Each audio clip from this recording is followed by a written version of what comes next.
The day Marcus divorced me smelled like antiseptic and burned coffee.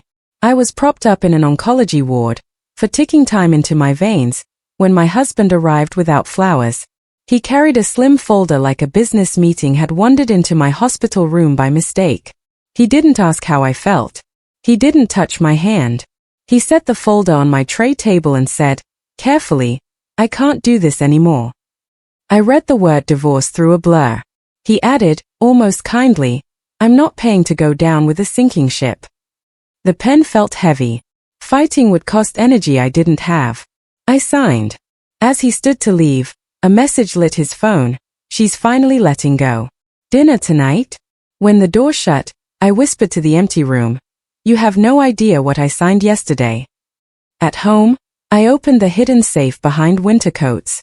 Inside lay the freshly executed agreement, a $900 million licensing deal tied to a patent I built years before marriage. My lawyer's note was blunt: do not disclose until funding clears. 30 days of silence. Perfect. I revoked Marcus's access to calendars and drives he'd never known existed. When a courier arrived addressed to him, "Congratulations from my company," I sent it back unopened. The technology was mine alone. I had developed the software algorithm during my graduate school years, long before I met Marcus. Every timestamp, every email, every line of code traced back to me. He knew I worked in tech, but he never asked questions. He never cared enough to listen when I tried to explain my work. Now that indifference would cost him everything. Marcus posted online about choosing peace. Comments applauded his courage. His mother Diane called to accuse me of trapping her son with illness. I said nothing. Then came his motion claiming spousal support because I was unable to work. My lawyer Catherine texted, "He's fishing. We move first." I watched the performance from my hospital bed. Friends shared his posts with sympathy. Strangers called him brave for walking away from a dying wife.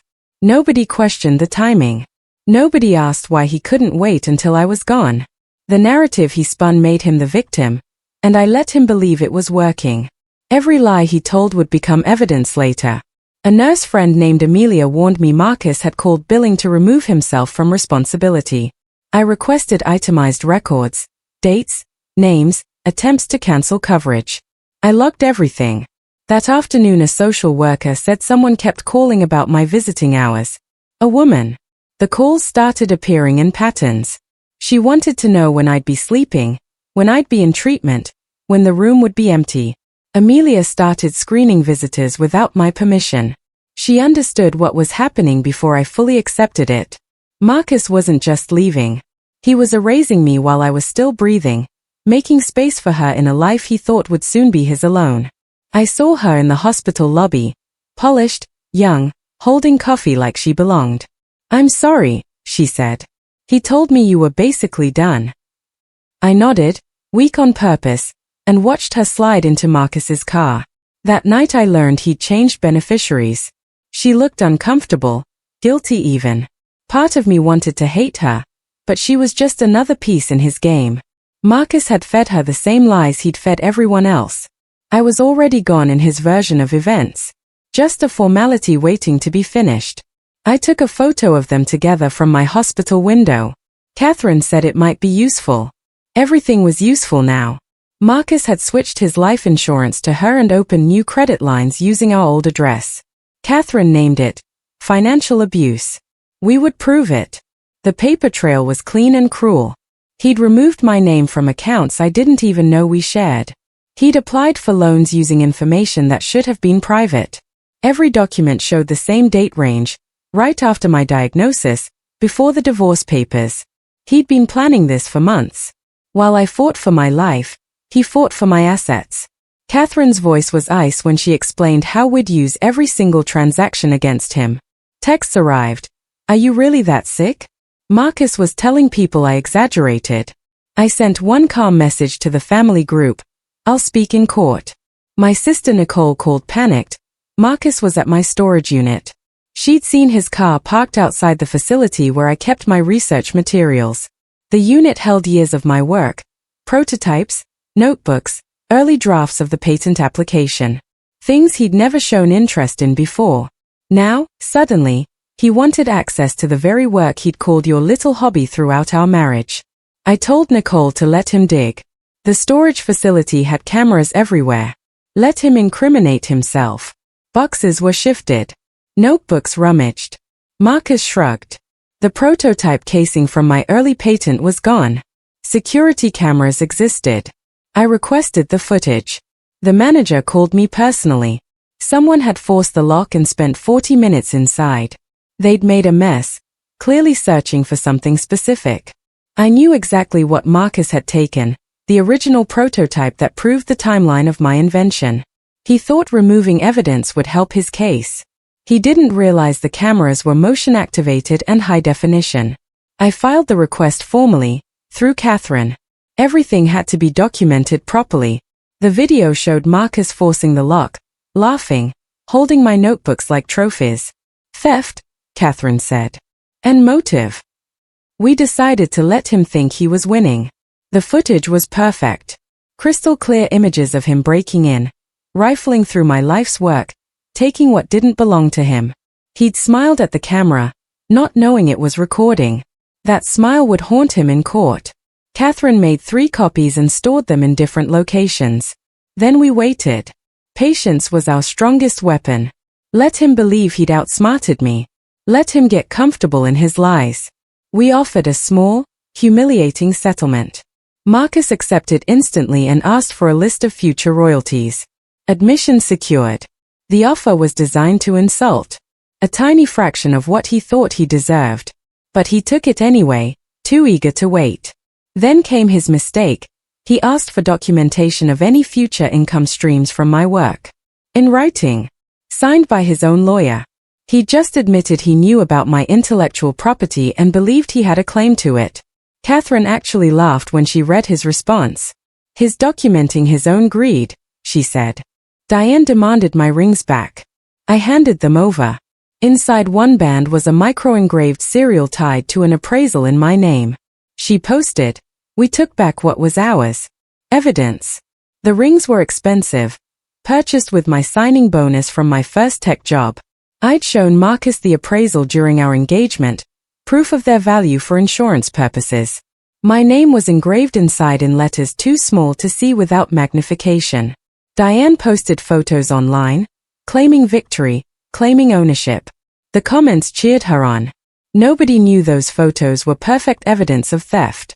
My jeweler had the original documentation. Everything traceable. Everything provable. Marcus filed claiming I wasn't of sound mind and demanded disclosures. Court was set fast. Catherine said, "Calm wins." That night my partner called. The deal announcement moved up. The motion was desperate and ugly. Marcus claimed the medication affected my judgment.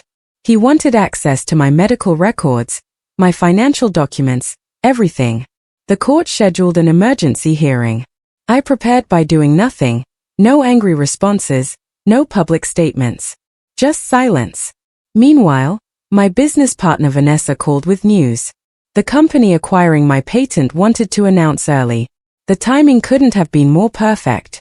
I told her to proceed. Funding cleared early. A leak followed. Someone asked about my patent by my married name. The trail led to a consultant hired by Marcus. The money hit my account 3 weeks ahead of schedule. Within hours, someone contacted the acquiring company asking questions about my patent rights. They'd used my married name, a name that appeared nowhere in my professional history. The company's legal team traced the inquiry back to a consultant firm. That firm's client? Marcus. He was already trying to stake his claim, already positioning himself to take what he thought was half his. We filed a separate property declaration backed by timestamps, emails, and inventor logs. The clerk called. Marcus had submitted new evidence. Our filing was airtight. Every document proved the patent originated before our marriage. Every witness statement confirmed I'd worked alone. Every timestamp showed my sole authorship. The court clerk called Catherine with a warning. Marcus's team had submitted a stack of papers claiming he'd contributed to my work. We requested copies immediately. I already knew what we'd find. Lies. Fabrications. Desperation. And every false claim would bury him deeper. Marcus played the caregiver. Produced photos of me sleeping as proof I couldn't manage money. Catherine played the storage footage. The judge asked one question. Why were you breaking into her unit? The courtroom went silent. Marcus had brought printed photos of me unconscious during chemotherapy, claiming they showed diminished capacity.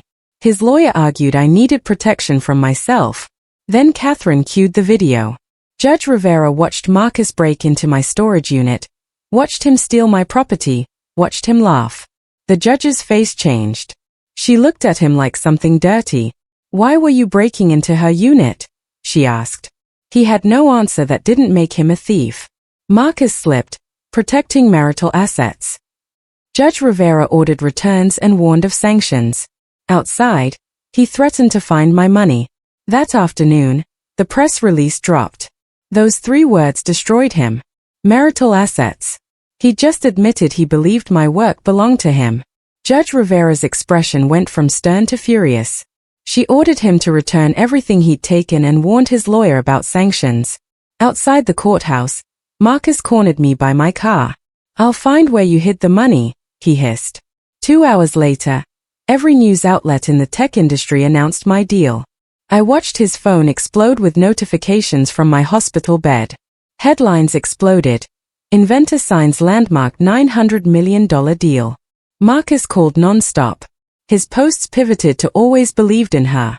He moved to reopen the settlement. My phone rang 37 times in 2 hours. Every call from Marcus. I answered none of them. His social media transformed overnight. Suddenly, he'd always supported my career. He'd always known I was brilliant. He'd always believed in my potential. The comments turned vicious, calling out his obvious lies.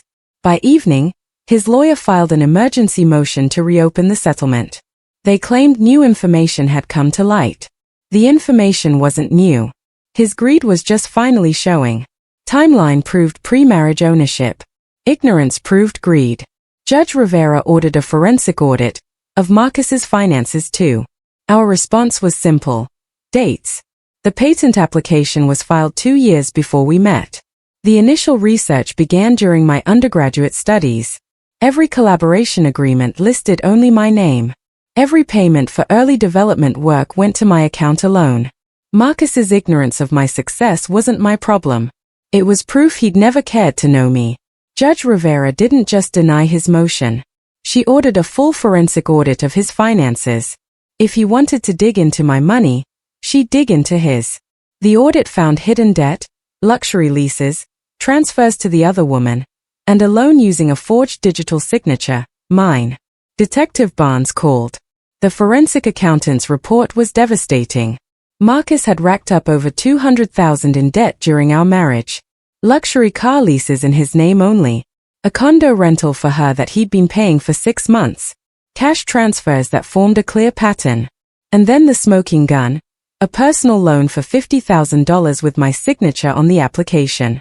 A signature I'd never written. Detective Barnes's voice was gentle when she asked me to come in for a handwriting analysis. I confirmed the forgery wasn't mine. Marcus begged. Recorded. I thought you were going to die, he whispered. I didn't want nothing. The handwriting expert took 15 minutes to confirm what I already knew. The signature wasn't mine. Detective Barnes arrested Marcus that afternoon.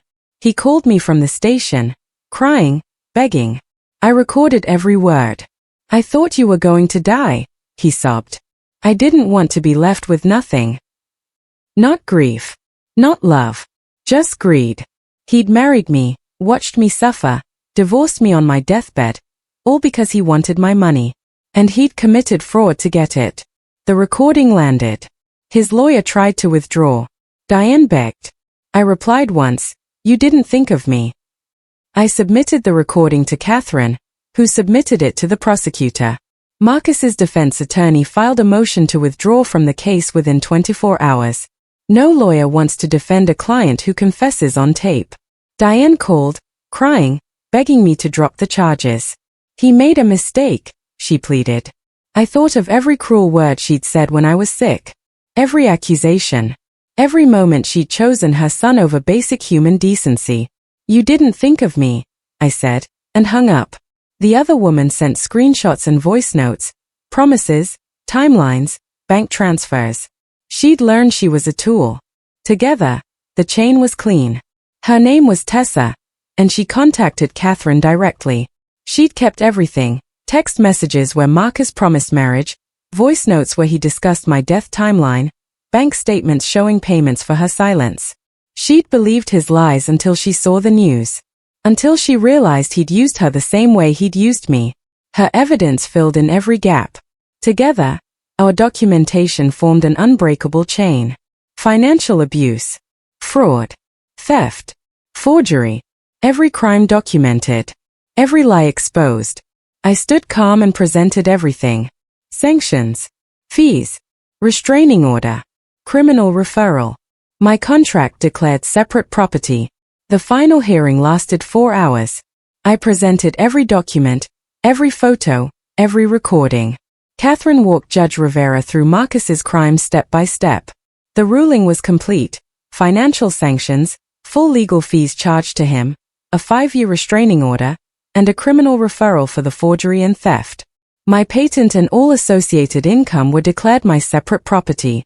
Marcus walked out of that courtroom with nothing but debt and a criminal case waiting. Marcus leaked a twisted story.